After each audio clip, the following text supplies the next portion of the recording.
Welcome back to Burgundy Drip Gold Trim. And if you're here for the first time, please make sure you like, comment, share, and subscribe. Definitely make sure after you subscribe, you hit the notification bell. Now let's get right into this video.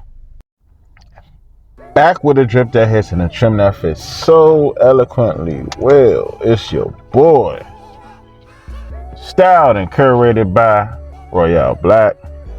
This week, we have the Philadelphia Eagles and probably majority of their fan base coming here, coming to FedEx Field to more than likely fill up our stadium. It's a sold out game, and I don't think anybody in our fan base that's truly a fan really cares or should care. All I really care about is putting a W in that column. And the way it looked the last game going to this one, you know it's a week to week league. So you know, like, you can't bring what you went through the week prior to the next week. You have to come back and you have to go to the drawing board and game plan. We face division rival, the Philadelphia Eagles. We're already 0-2 versus the Eagles this year. Yes, we did have a good game in Philly where Sam Howell looked real good. And we were up 10 in that game. We didn't get the victory. Went to overtime. We lost. I still believe that was a catch by Terry, but we can't dwell and put everything on the referees, even though there was some questionable calls and some things that Philly got away with that game. The whole point is we have to stop just trying to rely on like Philly getting away with stuff and us executing. And that's what I'm really trying to move on from, trying to pin everything on the refs and just look at more so and dissect and put the magnifying glass on our terrible play and our terrible execution, starting with our offense and our offensive coordinator, Mr. Eric Bieniemy. Like, EB, man, you have not really given this young guy really a fair chance to really show his full potential. Does Sam hold on to the ball too long? Yes.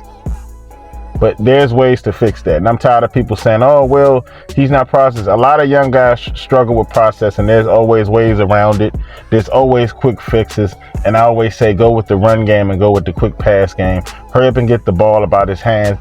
Move upfield, then go for those plays. Like, once you got the defense and you're ahead of the defense and they're not sure what to call and what to drop back, or then you go for the juggler. You don't go for the juggler coming out the gate. Coming out the gate, EB wants Sam to drop back take a 5-step drop back, knowing you don't have the offensive line, knowing you don't have a check down. And if you're EB, we seen this in Kansas City when he was in Kansas City, and you seen that how he used Clyde Edwards-Helaire, he used McKinnon, those guys as check down guys. So why haven't we seen this with AG? Why haven't we seen them get a few screens and all of this upfield? That's cool, but we don't see it consistently.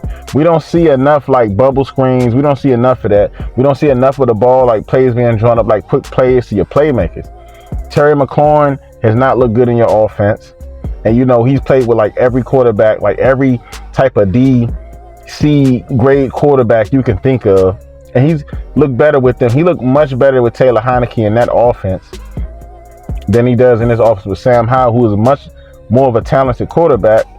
But we're not going to be able to see that due to the fact of you not calling to the strength. You keep calling by the scheme.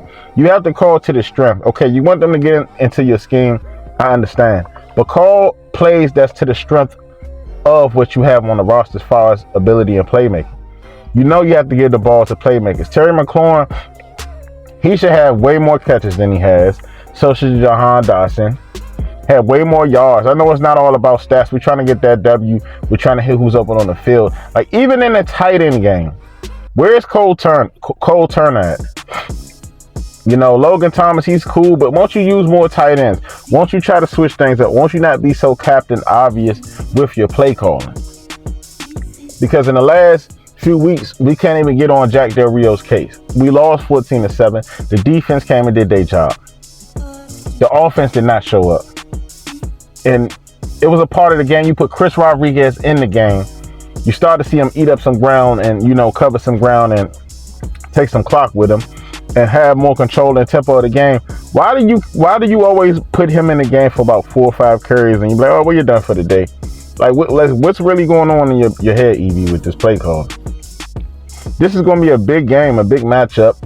Ron Rivera, Jack Del Rio, EB, special teams coordinators. Y'all need to coach this game like it's really y'all last. Like y'all key fobs may not even work on Monday when you come down to Ashburn. So you really need to coach this game like that, because we go down and lose this, we're 3-5, 0-3 in the division. See, this is what y'all don't really think about, like early in the season, we're lobbying for position. Is these division games are way more important than you think. Because I'm not trying to go on another win streak and then it comes down to a tie and it's like, oh, well, your record is not good enough in your division, then we're tied or something with the Cowboys or the Eagles. You don't know how this is going to play out in the last probably 10, 11 games of the season. You don't know how it's going to play out. It's a week-to-week league. You have to be very mindful of what you're going through. Jack Del Rio, I mean, your defense is much better, but we need to see a blitz. We need to see something dialed up. Khalil Hudson looks good in his defense, and we called Jabril Cox up. And it's sad that it took an injury to Cody Barton to see all this stuff that fans is not even on the team. Like, we just fans, we just know football, love football. Give these guys a chance. Cody Barton is not it. Cody Barton is like the worst I've ever seen. He might, I can't say for sure, but I'm pretty sure if I was to say this and put this on like Twitter or X, many would agree with me. He might be the worst linebacker in the league, because like I haven't seen him do anything good. Somebody tried to put up a stat that he had got like 11 or something tackles in the game and all this and that, but they don't even give context on even the tackle, because he's missed a lot of plays and hurt us. That second line of defense has hurt us. Jamin Davis has been okay. I think he's getting a little bit better week to week. Has he lived up to the 19th pick? I don't know, but he has a few sacks and he has an interception this year. But the rest of that, the linebacking core has not been good. But I want to see Khalil Hudson and Jabril Cox, and I want to see us switch up some defense, as far as some 4-3 base formats and some traditional nickels and dimes. Like, really play to the strength. Stop playing towards the scheme. These guys, the game has really passed them trying to play towards like a 2002, 2003. Like, no, you play towards the team's strength.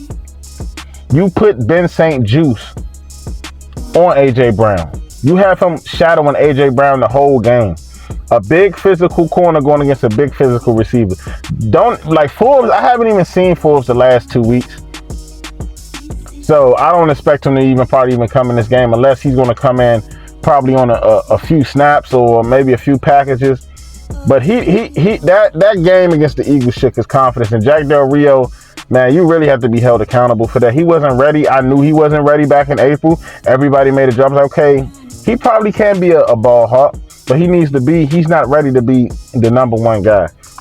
He's not going to be Sauce Gardner. He's not going to be Jalen Ramsey. He's not going to be Trayvon Diggs, the one that you can stick on your number one, your primary receiver, shadowing him around the field. That's just not his game. That's not him. Like, I don't care if he's a ball hawk. I'd rather had the contained corner. Everybody know I wanted Witherspoon. I didn't know he was going to go at half the board. So nobody didn't expect Gonzalez to fall to 17. And we had Gonzalez right there, and we go in and choose the guy, Emmanuel Forbes. And if we lose this game, which I'm hoping we actually can just show some heart or some resilience throughout the whole game and just come and just win this game and prove that they say is wrong. The crowd, it's a home game. The crowd's going to be against us. I don't even know why Commanders marketing even promoting a sold out game when you know majority of your base hasn't bought those tickets. And that's what pisses me off, because I went to the game against Buffalo week 3 and they said sold out, and it looked like half of the stadium was Buffalo fans. When we were getting blown out so bad, all the burgundy jerseys left. I was one of the few burgundy jerseys in the crowd, and all you just seen was a wave of blue Bills jerseys. So I'm just hoping this is not even the same type of atmosphere, because it's like we're just playing on the road 24/7. Like, it's just like crazy. And Jonathan Allen, like, his rant and him going off like that, I don't really blame him. We tired of being mediocre. Like, nothing has changed. Ron has not done anything. He hasn't stepped up. Whatever you saying to Del Rio, dial up a blitz, man. Dial up a blitz. We're tired of this. Like, I haven't put out content for a while, just being so depressed thinking about this. Just as a fan, being so depressed thinking like, oh man, we just lost to the Giants, the worst team in the division. A team that we should have easily beaten. If not easily, we should have, like, won the game regardless. I don't care what the score was. The score was 17-6. I don't care. Like, regardless, we should have won that game. This game is about positioning. It's about lobbying and battling for position, especially in your division. We go 0-3 in the division. We still have a few more games against the Giants and the Cowboys, and we could possibly go 0-6, because I don't know how much faith this team is going to have and how we're going to have going against the Cowboys, facing the Cowboys in Thanksgiving. So this would be the time to, like, turn this around. And if you want to pick up a, as my man Rio Robinson would say, a Mickey Mouse win streak, this would be the time to do it. This would be the time to hush the naysayers and, really prove otherwise. Because if not, Jack Del Rio, Ron Rivera, EB, 5 keys shouldn't even be working. It's just like, hey, if we can't get this done, it's like, that's it. Because why would you want to keep any remnants of Jack Del Rio and the Snyder era around? Like, yes, it's still some pieces in place, but Terry McLaurin is getting old. Like, Terry McLaurin was an old rookie when we drafted him. If it was the time to really bloom and blossom, it would have probably been over these last few seasons.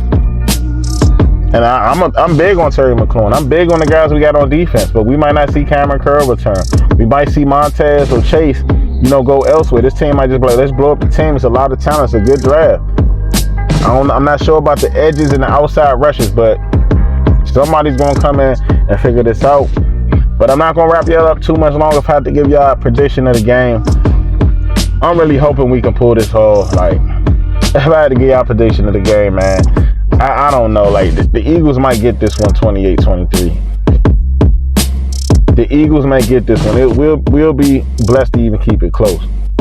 I think, like, Jonathan Allen should get through to some of these players, and they should just step up for the most part of this, man. Just be like, nah, man, we tired of this. This got to be that game. We got to be tired of this.